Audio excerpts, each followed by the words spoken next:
그리고 만약에 우리가 좀 더 정말 귀신같이 투자를 잘할 수 없을까 이렇게 본다면 자 그때 이제 요 시기까지는 많이 빠졌죠. 2013년 하반기까지 많이 빠졌어요. 여기 보세요. 여기 1527만 원이죠. 이걸 잘 보셔야 돼요. 그래서 보면 1529, 21, 14, 9, 점점 5, 요때 5. 일단 지인을 보면 2012년 12월 요때 보시면 요때가 바닥이죠. 지인 가격 자체가 2012년 12월 그 다음부터 조금씩 오릅니다. 상승폭이 약하지만 조금씩 올라요. 2012년 12월 여기서 자 전세가는 이미 과거부터 꾸준히 오르고 있어요. 조금 꾸준히 오르고 있었습니다. 그러다가 점점 이제 본격적인 상승으로 연결이 돼요. 요때 어떤 특징이 있냐? 자, 미분양이 감소. 특히 요때부터는 본격적으로 이렇게 감소하죠. 근데 미분양만 보고 투자를 하면 요때 만약에 감소하는 걸 보고 요쯤에 투자를 했다. 근데 다시 쌓이죠. 미분양이 참고 자료는 되지만 새 아파트가 팔리는 참고 자료는 되지만 뭐다? 절대적 지표로 보기에는 힘들다. 아주 좋은 지표긴 하지만 절대적 지표로는 힘들다. 이렇게 볼 수 있고 그 다음에 요때 반드시 저평가 구간 여기 저평가 구간이 와야 됩니다. 2012년, 13년, 14년, 15년 요거 기억하세요. 12년부터 15년 자 리치익으로 들어가면 리치익으로 들어가서 소득 대비 집값 보세요. 자 2011, 12년 제가 12, 13, 14, 15 주목하려 했죠. 요때 굉장히 요때 바닥 구간이죠. 바닥 구간 요 바닥 구간입니다. 그래서 우선 우리가 투자할 때는 싼 시점에 봐야 된다. 잠시만요. 자, 이걸 끄고 자, 싼 시점에 요 시점에 봐야 된다. 그래서 다시 지인으로 들어가서 요 시점에 봐야 된다. 우리가 근데 다시 부산으로 잠깐 갔다가 다시 서울로 올게요. 저도 조금 실수를 했던 어떻게 보면 그렇지만 또 뭐 대체 투자가 많았기 때문에 약간 어떤 게 있냐면 자 PIR 지수를 보니까 잘못 찍었습니다. 근로수자 3분위 자 요때 보시면 요때 부산이 2017년 파리 대책 이후로 빠지다가 요 바닷가 가까이 안 왔어요. 저는 사실은 요때 빠질 줄 알았거든요. 빠질 줄 알았는데 다른 지역이 다 올라 버렸는데 요때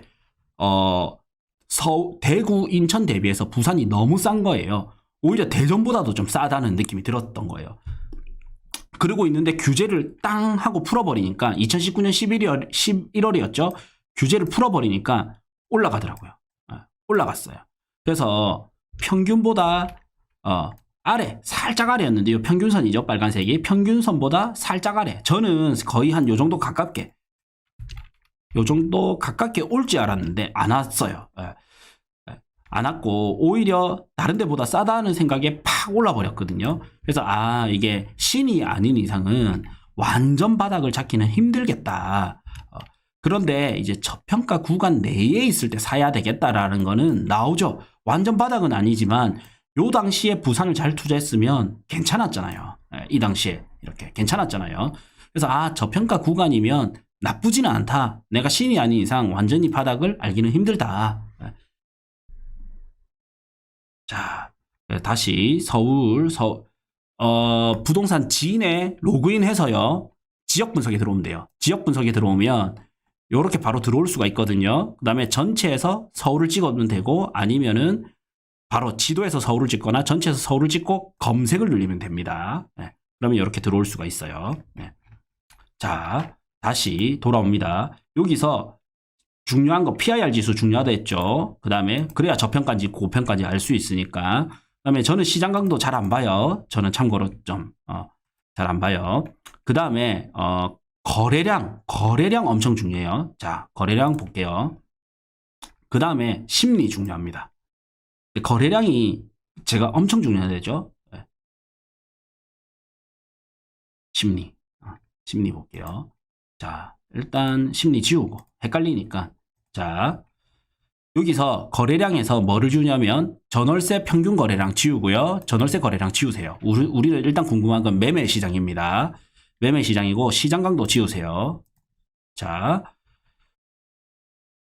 요 구간을 보면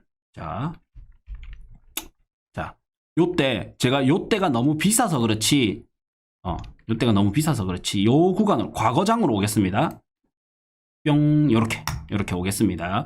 그러면 요때 비쌌고 떨어졌고 2017년 하반기 이미 전고점 넘을 정도로 비싸졌습니다. 비싸졌어요. PIR 지수를 보면 요 PIR 지수 되게 중요해요. 그리고 요 구간이 저평가 구간이랬죠. 저평가 구간에서 거래량이 보세요. 거래량이 항상 먼저 움직입니다. 거래량이 꿈틀꿈틀 하다가 이 선 있죠. 이 선. 이게 선이에요. 이 선 거래량이 넘어가는 요 시기 있죠. 평균 거래량을 넘어가는 이 시기가 상승장이에요. 그리고 이 선이 낮은 요 구간 있죠. 요게 이제 하락장이에요. 그래서 이게 무슨 말이냐. 자, 요때 보세요. 2011년 3월에는 월 평균 거래량이 8,000건이다. 그리고 이게 뭐냐면 평균 3월 달에는 평균 거래량이 8,000건인데 매월 평균 거래량이 8,142건인데 이번 달의 거래량은 5,200건으로 평균 대비 64%밖에 안 된다라는 거예요. 그러니까 평균에 못 미치는 거죠. 평균 거래량을 못 미치다가 요 시기 있죠. 요 시기. 자, 이 선을 잠깐 지웠다가 다시 제가 해석해 드릴게요. 월 평균 말고 당의 거래량을 딱 빼고 보면요. 보세요. 3월달 거래 많죠. 7월, 8월 거래 없고 10월달 거래 많고 1월달 거래 없고 다시 3월달 거래 많고 거래 없고 7월달 거래 없고 10월달 거래 많고 12월, 1월 거래 없고 3월달 거래 많고 이게 뭐냐면 거래량이 계절별로 편차가 크다. 그래서 부동산 지인에서는 매월 평균 거래량 대비 당의 월 거래량을 넣어 놓은 거예요. 이거를 사실 무료로 보여준다? 굉장히 저는 축복이다. 완전히 축복이다 라고 볼 수 있는 거예요. 그래서 요때 보면 1월 달인데도 불구하고 거래량이 있죠. 이게 좋은 신호입니다. 그런데 3에서 6개월 이상 지속이 못 되고 요때는 아직 조금 가격이 그렇게 싼 구간이 아니에요. 그래서 요때 저렴한 구간, 자, 요때 보면 저렴한 구간 내에서 거래량이 한번 터졌다. 요때부터 투자를 들어가도 나쁘진 않다. 그런데 나는 보수적이다. 터진 거를 확인하고 들어간다. 그러면 요때 특히 폭발적으로 터졌잖아요. 요때 언제냐? 자, 2015년이에요. 2015년 3월. 요때 들어가도 나쁘지 않다는 거예요. 우리 알죠? 그 뒤에 역사는 어떻게 됐는지. 2015년 들어가도 나쁘지 않다가 되는 겁니다. 그래서 이 거래량이 되게 중요해요. 그리고 다시 전체를 볼게요. 전체. 거래량과 가치, 가격. 이렇게. 자, 다시 세팅을. 근로자 가격, 그 다음에 거래량. 이 세 개를 같이 보는 겁니다. 매매 거래량, 그 다음에 전월세 거래량 지우고 시장 강도 지웠습니다. 자, 이 이후에는 어떻냐면, 요거 해도 되겠다. 자, 우리 요때 있죠. 사실 요 구간도 고평가 구간입니다. 근데 거래량 요때 터졌죠. 거래량 요때 터집니다. 그 다음 거래가 못 받쳐줍니다. 요거 사실 위험 신호예요. 위험 신호인데 이게 뭐냐면 이제 연끌해서 집을 산 사람이 많이 샀다. 한번 많이 딱 사고 나면 다음 사람이 받아줄 사람이 잘 없어요. 그러면 사실 시장이 이기기 힘들거든요. 그런데 코로나가 터진 거예요.